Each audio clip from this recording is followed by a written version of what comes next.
My husband's yoga instructor left a pregnancy test in our bathroom. At his promotion celebration, I gifted him baby clothes and said, "For your upcoming delivery, the divorce papers are inside." His father handed me the keys to their lake house. I found it while organizing the bathroom cabinet. A small rectangular box wedged behind Mark's shaving cream and a bottle of my prenatal vitamins. My fingers trembled as I pulled it out, the words, "Early Response Pregnancy Test," staring back at me. For a split second, impossible hope fluttered in my chest. Had I bought this during one of my desperate late-night pharmacy runs and forgotten about it? But I knew my own habits too well. I kept my tests in the basket under the sink, neatly lined up like soldiers awaiting deployment. This one was different, hidden, tucked away, and used. The protective wrapper lay crumpled inside the box, and when I tipped it over, the plastic test stick slid into my palm. 2 pink lines. Positive. If you've ever felt that gut-wrenching moment when something doesn't add up in your relationship, you're not alone. Stories like Caroline's journey from betrayal to self-discovery help us navigate our own difficult truths. If this resonates with you, consider subscribing. It's completely free and connects you with others who understand that sometimes finding your breath means first confronting what's suffocating you. Let's continue Caroline's story. I sank to the cold tile floor, the test clutched in my hand as 3 years of fertility treatments flashed through my mind. The endless hormone injections that left my stomach bruised and tender. The scheduled intimacy that transformed our bedroom from a sanctuary to a clinical staging ground. The hushed conversations with Dr. Feldman about egg quality and sperm motility, terms that had become as familiar to me as my own name. "You're still young, Caroline," he'd reassured me at our last appointment. 35 isn't old in fertility terms. We just need to find the right protocol. But Mark had been pulling away from each new treatment plan, his enthusiasm waning as our savings dwindled. "Maybe we should take a break," he'd suggested last month. "Give your body time to reset." I'd agreed reluctantly, thinking he was concerned for my well-being. Now the evidence of his true concern lay cold against my skin. When headlights swept across the bathroom window, I straightened up. Mark was home. I tucked the test into the pocket of my robe and splashed cold water on my face, studying my reflection. My eyes were too bright, my skin pale. I looked like what I was, a woman on the edge of shattering. "Caro? You home?" His voice echoed from downstairs, casual and light. As if he hadn't hidden another woman's pregnancy test in our bathroom. I took a deep breath and tried to steady myself, gripping the edge of the sink. Was this actually happening? My wedding ring caught the light, the small diamond Mark had promised to upgrade when we make partner. 6 years and 2 promotions later, the same modest ring remained while he drove a new Tesla. "Upstairs," I called back, my voice impressively normal. He appeared in the doorway moments later, his gym bag slung over his shoulder, dark hair still damp from what I assumed was a post-workout shower. Always considerate, my husband never wanting to bring his sweat home to me. "You okay? You look pale." His brow furrowed with what seemed like genuine concern. I held out the test, watching his expression carefully. "I found this." His face traveled through a series of micro-expressions so quickly I almost missed them. Shock, panic, calculation, and finally, confusion. "What's this?" He took it from me, turning it over in his hands as if he'd never seen a pregnancy test before. Which was laughable, considering how many times he'd sat beside me as we waited for lines to appear. "Don't." My voice came out sharper than I intended. "Just don't. Caro, I don't know what you're thinking, but it was hidden behind your shaving cream. It's positive. And it's not mine." Each word felt like glass in my throat. Mark's face settled into something approaching earnest concern. "It must be old. From when we were trying before the last treatment cycle. I keep mine in the basket. You know that. And this is recent. The expiration date on the box is next year." My voice remained steady while my world splintered around me. "Then I don't know how it got there." He shrugged, reaching to pull me into a hug that I sidestepped. "Maybe the cleaning lady has issues she's hiding from her husband? Maria is 62, Mark. And she's been widowed for 5 years. A flicker of annoyance crossed his face. "Then I don't know what to tell you. You're clearly looking for something that isn't there." That's when I noticed it, the scent.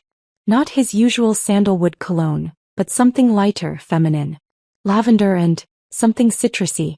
The same scent that lingered in our living room every Tuesday and Thursday after his private yoga sessions. "How's Amber doing these days?" I asked, the name falling between us like a stone. His face stilled. "What?" "Your yoga instructor. The one who comes to the house twice a week while I'm at work. The one whose perfume you're wearing right now." "Don't be ridiculous, Caroline." He ran a hand through his hair, his tailwind lying. "Amber is a wellness professional. She's helping me with stress management so I can be more present. For us." "For us," I repeated, a hollow laugh escaping me. "Is she pregnant, Mark? This conversation is insane." He tossed the test into the trash can. "I'm going to shower and change. We can talk when you're thinking clearly."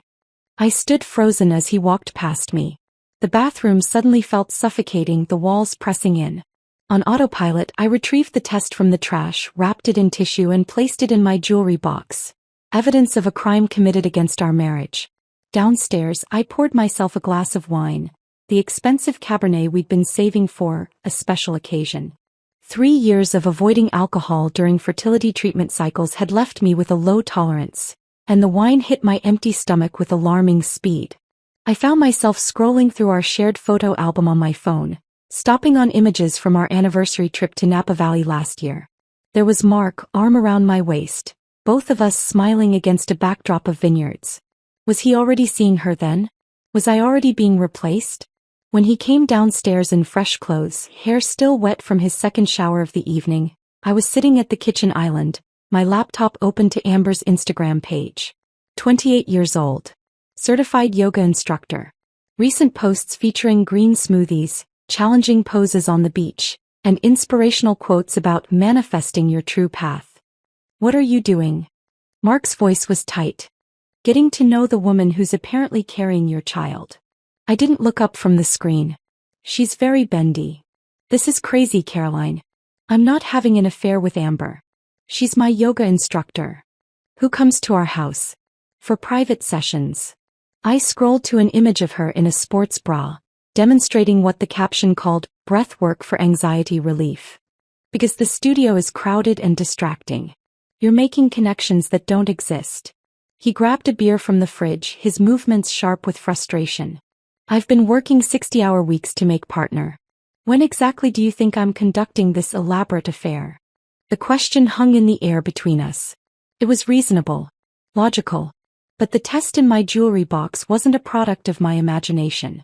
That night, Mark fell asleep almost immediately, his breathing deep and even. I lay awake beside him, thinking of the extra shower, the subtle scent of lavender, the way he'd tossed the evidence away so casually. At 2 a.m., I slipped out of bed and took my laptop to the guest room, where I spent hours researching divorce attorneys in our area. By dawn, I had a short list of names and a hollow pit in my stomach where 13 years of marriage used to be. I watched the sun rise through the guest room window, feeling the strange clarity that comes with absolute certainty. My husband was having an affair with his yoga instructor. She was pregnant. And I had decisions to make. I couldn't confront Mark with nothing but a pregnancy test and suspicions. I needed proof, irrefutable evidence that would hold up when he inevitably tried to twist the narrative. So I became a detective in my own marriage, a role I never imagined playing. 3 days after finding the test, I called in sick to work and parked my car 2 blocks from our house. From there, I watched Mark leave for what should have been the office, but instead he drove in the opposite direction. I followed at a careful distance, thanking the universe for my nondescript gray sedan against his flashy Tesla. 30 minutes later, I watched him pull into the parking lot of Westlake Women's Clinic, the same fertility center where we'd spent countless hours together. My stomach clenched as I slid lower in my seat, watching him check his phone before heading inside. 10 minutes later, Amber emerged from her white Jeep, a hand resting protectively over her still flat stomach. Even from a distance, I could see the smile that lit up her face when she spotted Mark waiting by the entrance. They embraced with the easy intimacy of established lovers before disappearing inside. I sat frozen in my car, knuckles white against the steering wheel. The prenatal vitamins in our bathroom suddenly made sense. Not mine at all, but kept there for her visits. How many times had she been in our home, using our shower, maybe even sleeping in our bed? Taking a deep breath, I pulled out my phone and did something I'd never done before. I opened our cell phone account and clicked on Mark's detailed call history. There it was. A number called or texted almost daily, sometimes multiple times, often late at night when he claimed to be working.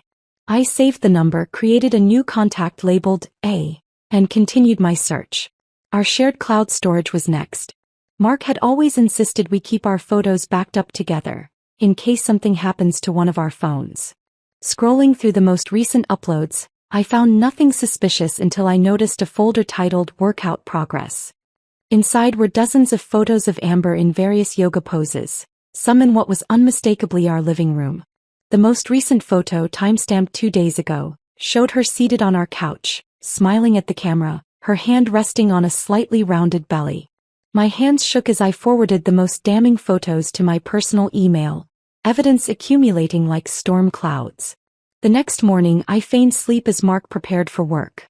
The moment his car left the driveway, I went to his home office and woke his laptop. We knew each other's passwords, or at least I thought we did. His usual combination of our wedding date and first dog's name no longer worked. 3 failed attempts later, I sat back, a bitter laugh escaping me. Another wall between us I hadn't noticed being built. But Mark had always been careless with his phone, often leaving it unattended while showering. That evening, when the bathroom door closed and the shower started, I made my move. His phone lit up with my fingerprint. He hadn't bothered to remove it from the recognized users. The text thread with Amber Wellness opened before me, thousands of messages stretching back 8 months. Can't stop thinking about this morning, a recent text from Mark read. You and our little bean are my whole world. We need to talk timing, she'd replied. I can't keep hiding this much longer and my lease is up next month. I scrolled frantically, screenshots forgotten as I absorbed their plans taking shape. What if Caroline won't agree to divorce? She will. The fertility treatments aren't working and she's too career-focused anyway. She'll be relieved. I'm scared, Em. What if you change your mind when it gets real? Never. You're my future. Both of you. The shower shut off. I quickly placed the phone back where I'd found it, my whole body trembling with adrenaline and rage. That night, I contacted Helen Sharp, the divorce attorney highest on my research list. Standard procedure, she assured me the next day in her sleek downtown office. If you suspect financial impropriety, we'll need to move quickly to document everything. The private investigator she recommended wasn't cheap, but he was thorough. Within a week, he delivered a folder containing photos of Mark and Amber at restaurants, entering a modern apartment building downtown, and shopping at high-end baby boutiques. The timeline he constructed showed their affair had begun during my second round of IVF. While I was pumping myself full of hormones and praying for our baby, Mark was creating one with someone else. But the financial evidence proved most shocking. The investigator had uncovered a separate checking account Mark had opened 6 months earlier. Regular transfers from our joint savings, labeled as investment opportunities, had built up a substantial balance. He'd also applied for a mortgage pre-approval using only his income. He's setting up a life without you, Helen stated bluntly, and using your shared assets to do it. I felt strangely calm reviewing the evidence, as if watching someone else's marriage dissolve. What's my best move now? Document everything but don't confront him yet. We want to be strategic about timing. The following weekend, while Mark was supposedly at a corporate golf retreat, I methodically photographed all our financial documents, made copies of tax returns and cataloged every asset we owned together. The woman in the mirror looked unfamiliar, determined, focused, dangerous. On Monday, Mark returned home in high spirits. Great news, Caro. The partnership committee moved up my review. The promotion announcement is this Friday at the corporate gala. That's wonderful, I replied, accepting his celebratory kiss on my cheek with a smile that felt like broken glass. What should I wear? While he showered, I quickly checked his suit jacket pockets, an invasion of privacy that no longer bothered me. Inside the inner pocket, I found a crumpled receipt from Baby Blessing's boutique for a tiny set of pajamas with Daddy's Little Co-Pilot embroidered across the front. The date showed he'd purchased them just hours earlier, probably on his way home. I carefully replaced the receipt, a strange calm settling over me. His promotion celebration would now serve a dual purpose, one he couldn't possibly anticipate. After all, what better place to expose a betrayal than in front of everyone whose opinion he valued most?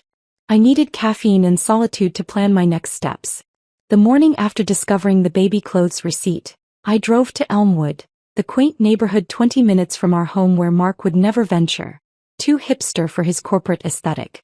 The Blue Cup was a tiny cafe tucked between a used bookstore and a vintage record shop, the kind of place that made pour-overs with excruciating precision and didn't offer syrups or whipped cream. I had just settled at a corner table with my courtier when the bell above the door chimed. Richard Wright entered, his tall frame commanding attention despite his casual demeanor. My father-in-law, unexpectedly separate from his usual country club habitat. I shrank in my seat, not ready for forced pleasantries with any member of Mark's family, but his eyes found mine immediately. Caroline. His silver eyebrows lifted in surprise. What brings you to my secret hideaway? Before I could fabricate an excuse, tears welled up without warning. I blinked rapidly, mortified at my sudden lack of composure in front of this man who had always seemed more business partner than family. Richard had maintained a polite distance since our wedding, attending holiday gatherings with appropriate gifts and inquiries about my work, but never pushing for deeper connection. He hesitated only briefly before sliding into the chair opposite mine. What's happened? Perhaps it was the gentle concern in his voice, so unlike his son's recent coldness. Or maybe it was simply exhaustion from carrying my terrible knowledge alone. Whatever the reason, the truth spilled out between stifled sobs and whispered confessions. The pregnancy test, the prenatal appointment, the text messages, the separate accounts. I expected disbelief, defensiveness. Instead, a strange expression crossed Richard's weathered face, recognition followed by a resigned sadness. He's his mother's son after all, he said quietly, staring into the middle distance. I had hoped, but patterns repeat, don't they? What do you mean? Richard's hands wrapped around his untouched coffee mug. Elizabeth left us when Mark was 14. Not for another man as I let everyone believe, but for her yoga instructor. A woman named Serena. The revelation landed like a physical blow. Mark never told me. No, he wouldn't have. He constructed a convenient narrative that his mother abandoned us for her career in California. Easier than facing the truth. But you never corrected it? Richard's smile didn't reach his eyes. What father wants to admit he didn't see the signs? That his wife was living a double life under his roof? That he wasn't enough? I leaned forward. You knew about Mark and Amber. Suspected. Mark's been bringing her to the firm's events as his wellness consultant. The way he looks at her. He shook his head. I recognized it because I once looked at Elizabeth the same way. Why didn't you warn me? I couldn't keep the accusation from my voice. Would you have believed me? Without evidence. Richard sighed. Besides, I thought, hoped, marriage to someone as grounded as you might break the cycle. That he'd make different choices than his mother. We sat in silence, two people connected by the same betrayal across generations. I felt an unexpected kinship with this man who had always seemed so remote. What will you do now? Richard finally asked. I'm meeting with my lawyer tomorrow to file for divorce. My voice sounded stronger than I felt. But first, I'm going to attend his promotion celebration on Friday. Something shifted in Richard's expression. A gleam of respect, perhaps even approval. The entire executive team will be there. Including me. I know. That's why I'm going. Richard leaned back, studying me with new interest. You're planning something. It wasn't a question, but I answered anyway. He doesn't get to sculpt the narrative this time. Everyone will know exactly why our marriage ended. To my surprise, Richard nodded slowly. Kenneth Davies is particularly old-fashioned about family values. As CEO, he's been championing Mark's promotion specifically because he presents the image of a devoted husband supporting his wife through fertility challenges. It's become something of a talking point among the board. I hadn't known this, that Mark had been using our painful struggle as leverage for his career advancement. The knowledge hardened my resolve. The gala is black tie, Richard continued, a tactical edge entering his voice. Kenneth's wife Janet will be seated at your table. She wields considerable influence over her husband's opinions of character. We spent the next hour strategizing, Richard offering insider information about company dynamics I would never have known. Who would support Mark unconditionally? Which board members had daughters Mark had made uncomfortable with lingering glances? Which executive assistants had complained about his demanding tone? You understand I'm helping you destroy my son's chance at partnership, Richard said as we prepared to leave. Why would you do that? He stood straighter, suddenly looking every bit the successful businessman who had built Wright Consulting from nothing. Because consequences shape character, Caroline. Mark never faced any for his mother's abandonment. I sheltered him, compensated with material things, blamed myself. Perhaps that was my first mistake. In the parking lot, Richard reached into his pocket and withdrew a set of keys. The lake house in Tahoe.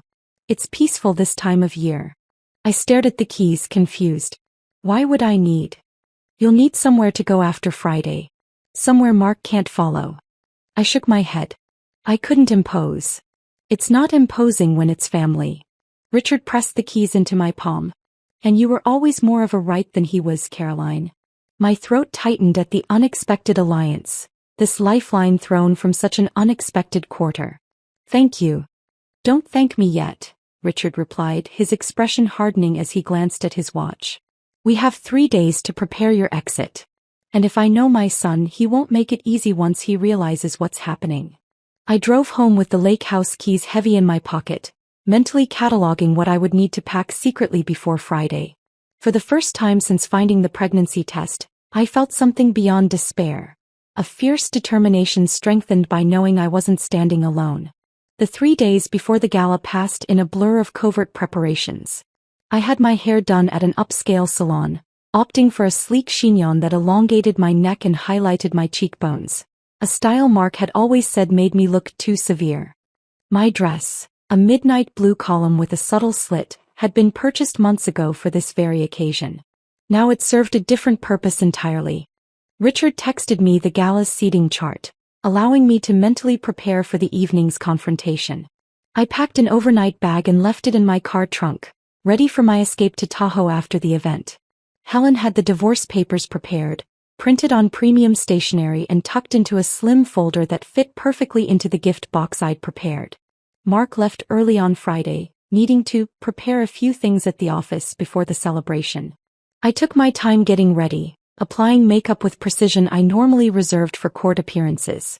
When I fastened my grandmother's sapphire earrings, something old, something blue, I caught myself following the bridal tradition and laughed bitterly at the irony. The Westlake Hotel's grand ballroom glittered with chandeliers and success when I arrived. I handed my wrap to the coat check and spotted Mark immediately, holding court near the bar, surrounded by admiring colleagues. He hadn't noticed me yet.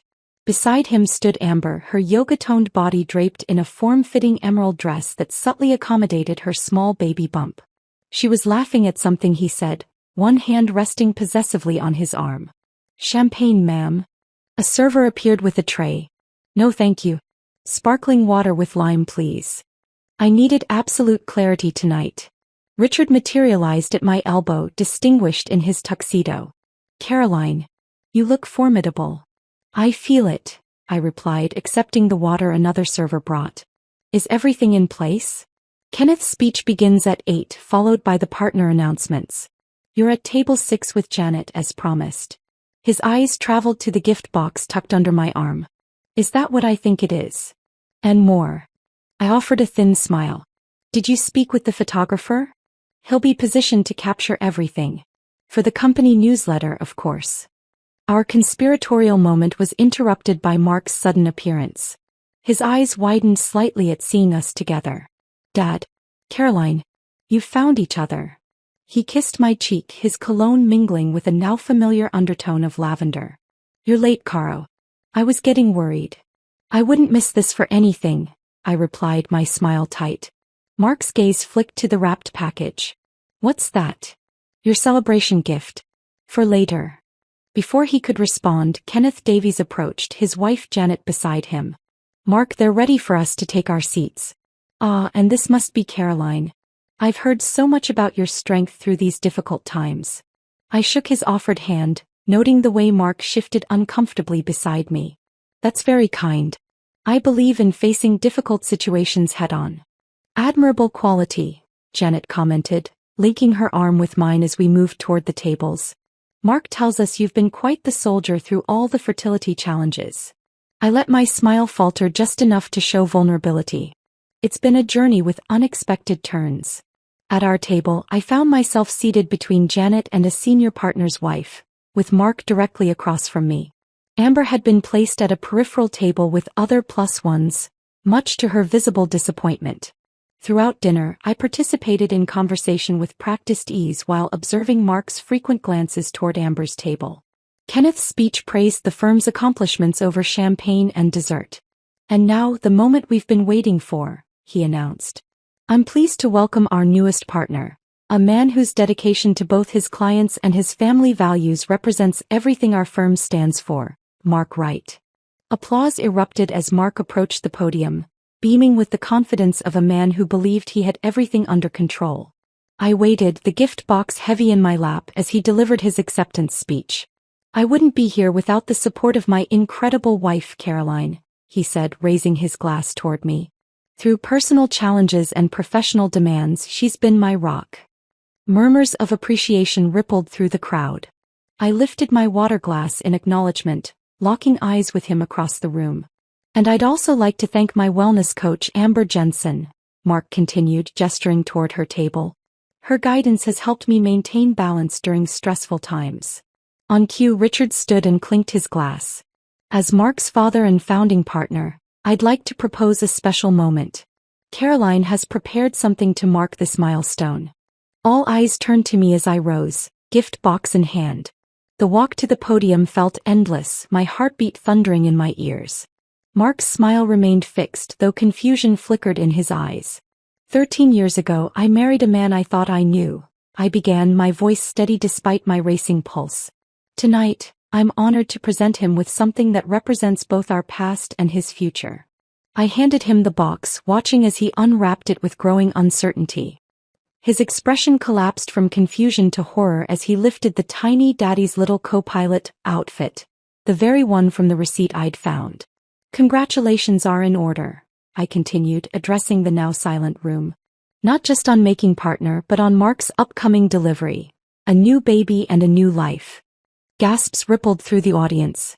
Mark's face drained of color as he discovered the divorce papers tucked into the outfit's hidden pocket. "Unfortunately, I won't be part of that delivery. But I'm sure Amber will make an excellent mother." On cue, all eyes turned to Amber, who had risen halfway from her seat, her hand protectively covering her stomach. "This is inappropriate," Mark hissed, grabbing my elbow. I pulled away, my voice carrying clearly through the stunned silence. "What's inappropriate is promising to leave your wife for months while using her fertility struggles as a sympathy card for promotion." "Mark said you knew." Amber's voice rang out suddenly. "He told me you had an arrangement, that you were staying married in name only until after his partnership came through." Kenneth Davies stood abruptly, his face thunderous. "Right, my office. First thing Monday." As security discreetly approached, several women from the executive team, including 2 senior partners I recognized from Richard's descriptions, moved to form a protective semicircle around me. "Let's get you some air," offered Diane Keller, the firm's most senior female partner, guiding me toward the exit as whispers erupted throughout the ballroom. I caught Richard's eye as we left, his slight nod confirming what we both knew. Mark's carefully constructed world had just collapsed entirely, in exactly the public manner he had always feared most. Diane Keller walked me to my car, her arms steady around my shoulders. "That was the most spectacular takedown I've ever witnessed," she said with undisguised admiration. "I've been hoping someone would expose Mark's true character for years." "Thank you for stepping in," I replied, fumbling for my keys.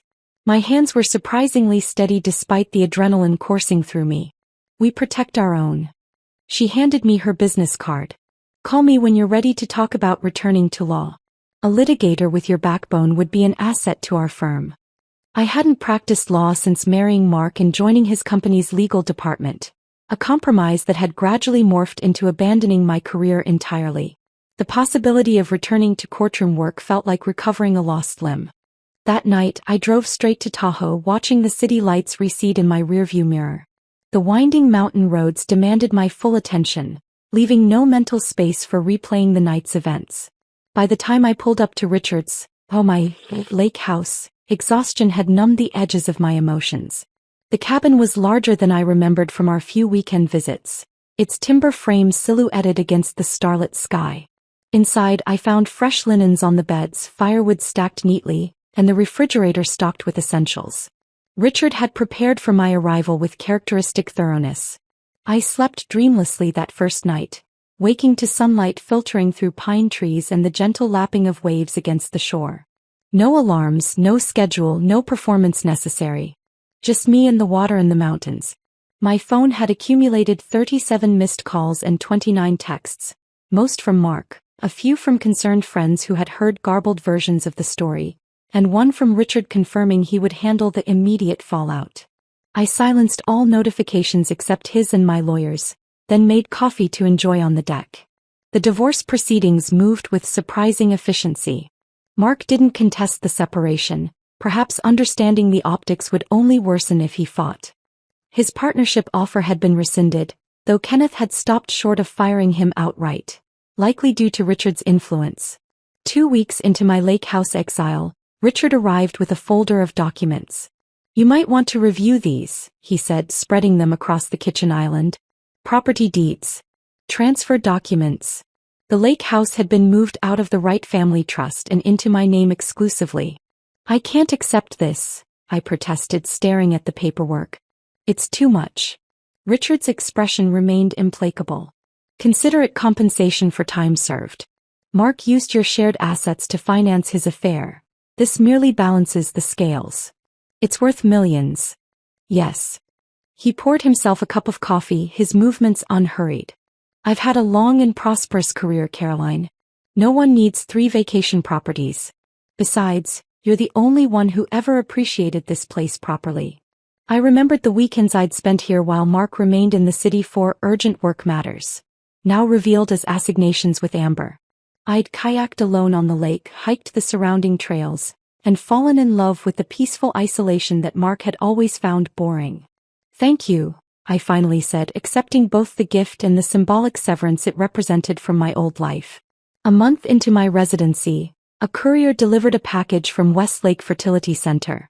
Inside was a letter from Dr. Feldman expressing regret about my personal situation and offering to continue my fertility journey independently if I wished.